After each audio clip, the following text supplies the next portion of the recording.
Hello, let's talk about the very important case of Regency Media and MPEG-LA, which provides important clarification for both licensors and licensees of patented inventions as to when their statutory right to terminate a license agreement is enlivened. Now, fun fact, this is the first appellate court decision in Australia regarding Section 145 of the Patent Act. But what is that section? It's essentially a statutory exception to the general rule of freedom of contract. It says that even if your contract is for 100 years, you can terminate that contract as soon as a patent ceases to be in force. Now, this obviously creates a lot of uncertainty for parties contracting for patents, which is exactly what happened here between Regency Media and MPEG. But as well as those guys, we also have our patent inventors behind the scenes. And each of these guys had complementary inventions which related to the MPEG-2 format standard, which is used to encode and decode a package audio. This means that anyone who wants to implement this standard in a device needs a license to each of these individual patents. You can't have one without the other. And that's where MPEG came into it and served as a license administrator to these guys and formed a patent pool, which is agreements between two or more patent owners to license their inventions to a third party to exploit in exchange for royalty payments. Now, Regency required the MPEG-2 standard for its DVDs, so MPEG and Regency entered into a contract where MPEG agreed to sublicense this pool of patents under one single sublicense to Regency. Now, usually a standard patent lasts for 20 years, but you can make license agreements which last longer. The problem here was that each of the patents in the pool expired at different times, and Regency had to keep paying royalties as long as any one patent was still in force.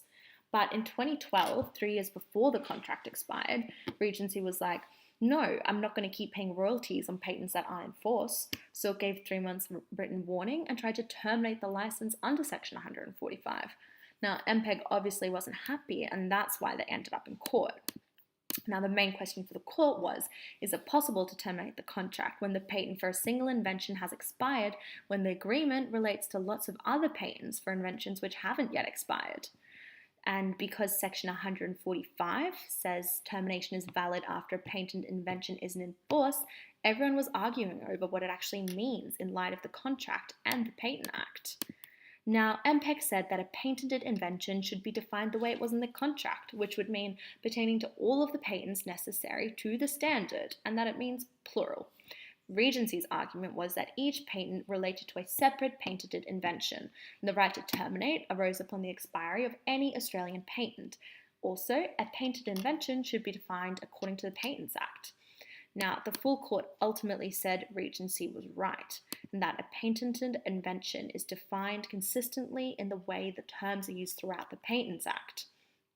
But the appeal was ultimately dismissed, and it was held that a patent invention meant plural, and that also you can't terminate a contract until all of the Australian patents protecting the subject matter of the license have ceased to be in force. They also said Regency was in a position to renegotiate for lower royalty payments for the patents they knew they would expire, which they actually did in 2009.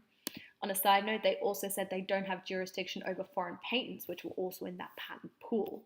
So, why did the court decide this? Well, it makes commercial and logical sense.